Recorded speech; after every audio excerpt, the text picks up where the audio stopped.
Hello everybody, Ben Rogers here, the Raptors Digest, reacting to the Toronto Raptors 127-81 win against the Indiana Pacers. Ryker, this game from the jump was just a complete destruction of the Indiana Pacers. This is the biggest win in franchise history in terms of point differential, and against a team, Indiana, who's fighting for playoff position, has been going at the Raptors all season. The Pacers came out and were looking aggressive. This wasn't like a team that just rolled over and died.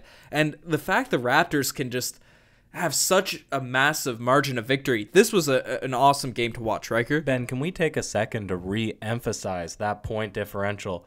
127-81. That is incredible. There was a point, I believe 9 minutes into the first quarter, that the Indiana Pacers had still only scored 3 points in the game. Yep. Albeit you have guys like Warren and Lamb that were literally missing dunks, right? Yep. Wide open dunks that were bouncing out. But you hit the nail on the head, Ben. The defensive intensity of this game just did not stop. And we had a game against the Utah Jazz earlier this season where we came out to a 40-point lead at one point, but you know, the game finished on the box score closer, or it appeared closer than what the true outcome was. Tonight, that wasn't the case, although we could have maybe even stretched it to 50, 60-point margin. I think that tonight it was start to finish, man, just an amazing game for the Toronto Raptors. Yeah, most definitely. You bring up that Jazz game, and the Raptors kind of took their foot off the gas a little bit when the game was in hand. You know, it wasn't anything done by the Raptors, but tonight they came out in this game. You mentioned the Pacers were just missing everything because the Raptors are making them play at a pace they're not comfortable with the attacks they were going on defense, the energy they were providing, and then they didn't let up the whole entire game. And whether it was the starters, the main guys that are usually out there, or the bench guys came in and played at such a high level as well. So we got to talk about basically everyone on this team tonight, because everyone that stepped on the court did something positive. But we'll start with the main guys. Pascal Siakam, 21 points, 3 assists, 2 rebounds, a block. He's been 8 of 12 from the field, Ryker. Since the All-Star break, the past couple games, he's really looked sharp, ready to go, focused, and getting buckets at an efficient rate. Well, this is all I'll say about Pascal Siakam tonight against the Indiana Pacers, is that I struggled in the first 2 games, or the most recent 2 games before this one, versus the Indiana Pacers, with how close that they were, especially the game at home where could have been, it was a real toss-up, right? Because I thought, and down the stretch, we both talked about it, how Pascal Siakam needed to assert himself more, and especially in a defense where their main guys that are going to match up is Domantas Sabonis, right? They don't really have any imposing big that Pascal Siakam should be able to assert himself, right? And tonight, that's what he did, but it was really all around. It was inside out, it was the three-point shooting, it was everything. But just more generally, it's exactly what you said. Since the All-Star break, that was a good boost of confidence for him, and he should be able to have these kinds of games consistently now leading up into the playoffs. Yep, the efficiency is the big thing with Pascal. 8 of 12 tonight, and you mentioned when the threes aren't necessarily going, he was a little bit passive at times, especially leading into the All-Star break. Maybe a bit of that was fatigue, and the break really helped with that, having a week off, besides obviously the All-Star game. But he's just being not taking no for an answer when the defender's in front of him, no matter who's guarding him, a big like Sabonis or a small like Holiday. Whoever they had on him, he made the right decision, attacked the paint, and it was really great to see. He was also getting better at his passing out of the double team, so really positive signs for Siakam. It's going to be interesting how he plays against Giannis now against the Milwaukee Bucks on Tuesday, so we all know that will be a fun watch. But Kyle Lowry also had a remarkable... Let's take a second and just break that down for 30 seconds, because... right, we have seen him now play good in the playoff or in the All-Star game, right? We've had two good games now.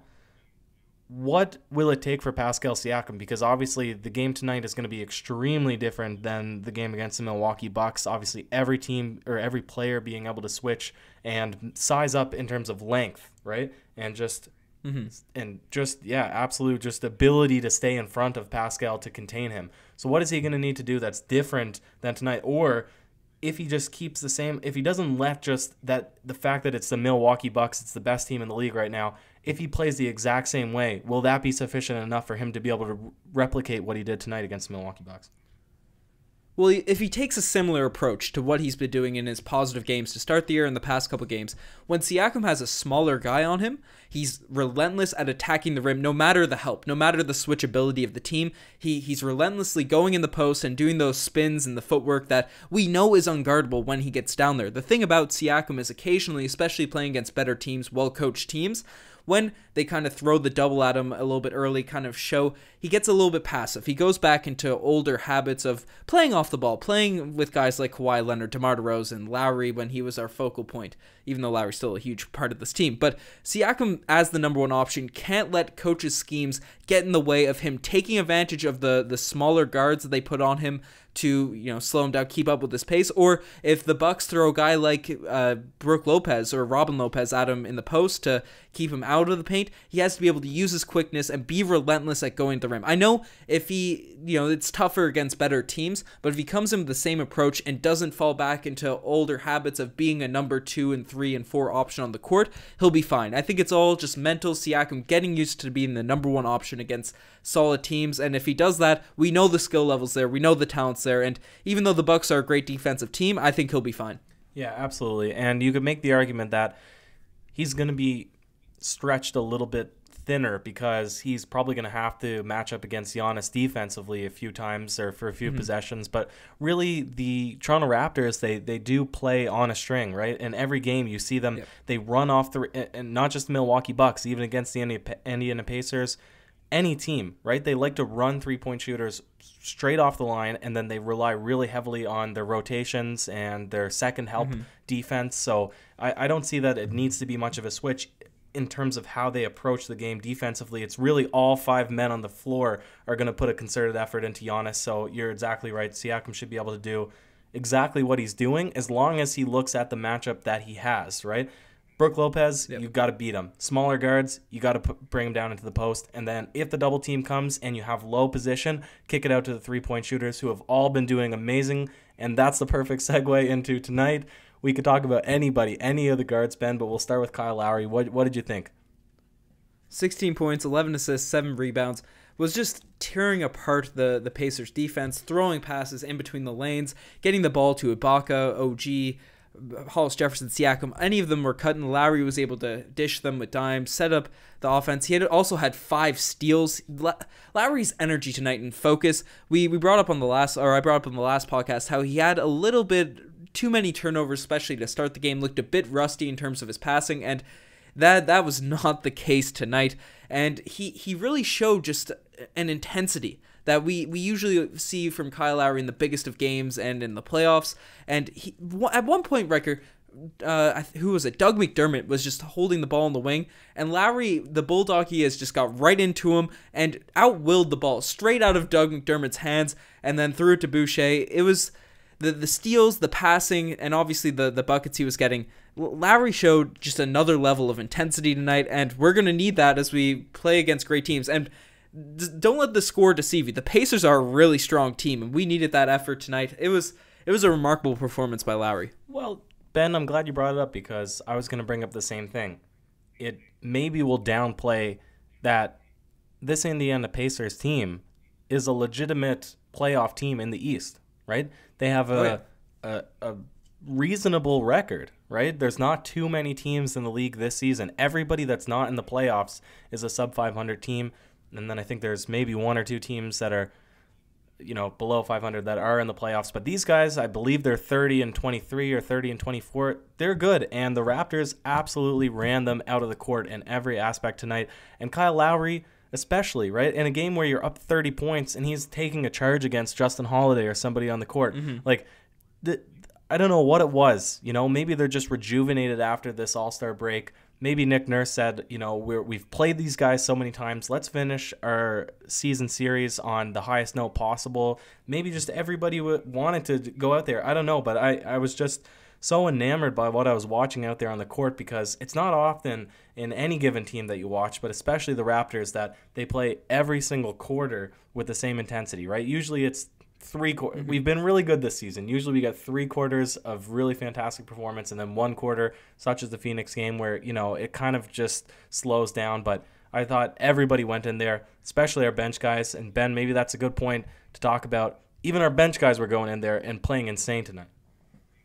Yeah, for sure. Before we swing into the bench, guys, I do want to give a shout out to Ibaka. 15 and 15 in only 24 minutes, 7 of 12 from the field. He's been remarkable all year. And OG was 7 points, 4 rebounds, but his defense, as you mentioned, it's been on a string, this Raptors team. And I think the guy that might get not too much credit from Raptors fans because of his box scores, OG Anunoby, he has been the spearhead on this Toronto Raptors defense, guarding on the perimeter and all that. So shout out to Anunoby, man. The whole starting unit in Fred struggled from the field tonight, but was still a positive player on the court. I think he led the team in plus minus. So everyone was just monstrous in the starting lineup. And the bench really came out and took it to another level. Riker, usually in these leads, as we brought up, the fourth quarter and the bench guys go out there, it ends up the Pacers or the team you're beating usually come back, and this final score looks not as brutal as it would have been if it was 100% full gas the whole way. But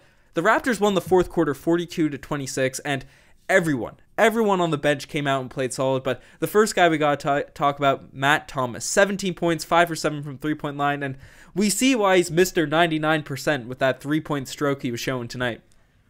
Matt 99% Thomas. We were gifted an absolute performance when we both watched them play live against the Brooklyn Nets in the Scotiabank Arena. Tonight, he came in, limited minutes, and just went out ready to pull trigger. And same thing with Malcolm Miller, same thing with all guys, Chris Boucher.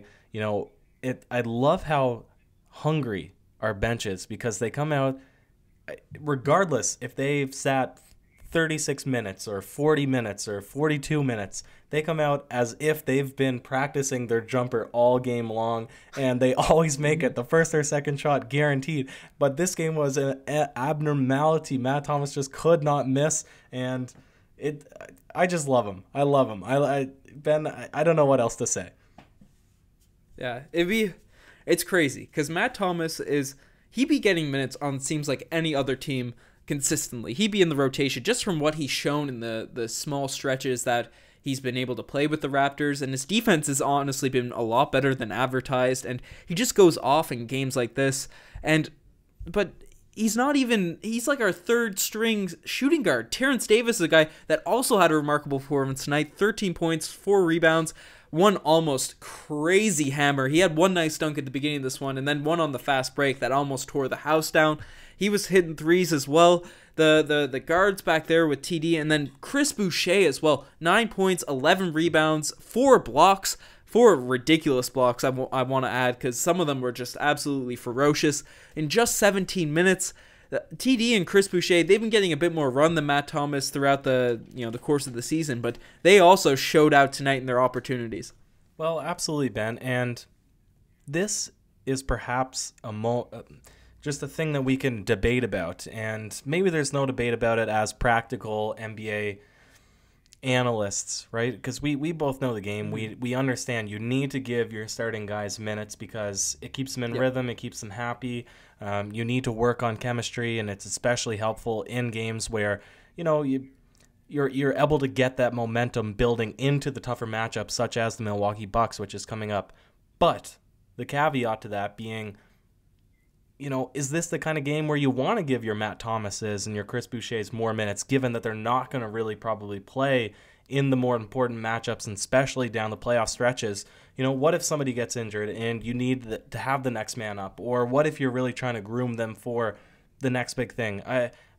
It's the perfect opportunity to give Matt Thomas 20 minutes in this game, right? And instead you still have to limit him because the rest of the guys are playing so well, and you don't want to cut Kyle Lowry down to 22 minutes or something like that, right?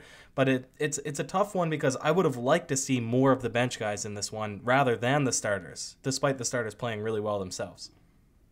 Yeah, that's a very fair point, but that's what the Raptors do, Riker. We bring in these tremendous prospects, and we have them at the end of their bench. They all seem to perform at such a high level when they get their opportunities, and then it usually takes a year or two for them to get their run. And we've seen it with a lot of the guys that are in the starting unit right now. Pascal Siakam, even though he got the starting position because of Jared Sullinger injury his rookie year, he was mostly playing with the 905, and even as a starter only played like 10 11 minutes a game when he was in his rookie season. And then after we made a trade at the deadline to get PJ Tucker, he was basically out of the rotation and had those short spurts in his rookie year of where he earned those minutes and then started getting his run on the bench mob and then as a starter last year and now as our number one option. Fred VanVleet barely touched the floor his first year. We have Norman Powell, who it seemed like we were going at Casey for years to finally put this man in the Toronto Raptors rotation. DeLon Wright, who was buried on our bench for a while, who ended up being a guy that showed he could be a rotation piece. Hurdle, we ended up trading him in the package for Kawhi Leonard. So we just take these undrafted gems, and whether they play or not in the initial year, we're grooming them. We're ready to have performances like this in the rookie season when they're not necessarily integrated into the rotation, but as we move forward in the future, I'm really encouraged from what I've seen from Matt Thomas. But Ryker, we're going long. Before we swing into the segments, we'd be hard pressed to finish this podcast without mentioning how well Rondé Hollis-Jefferson played. 12 points, 4 rebounds, 3 assists. His passing, his aggression, his ability to defend Turner and Sabonis as a smaller guy, as obviously Marc Gasol is still injured. His energy, man, it's sometimes goes overlooked. We were super hyped about it then. We've seen it night in, night out now. I think we got to get the Rondé Hollis-Jefferson appreciation hype train back up there, Ryker. He's consistent, Ben. He's consistent night in, night out. He's going to deliver that same energy.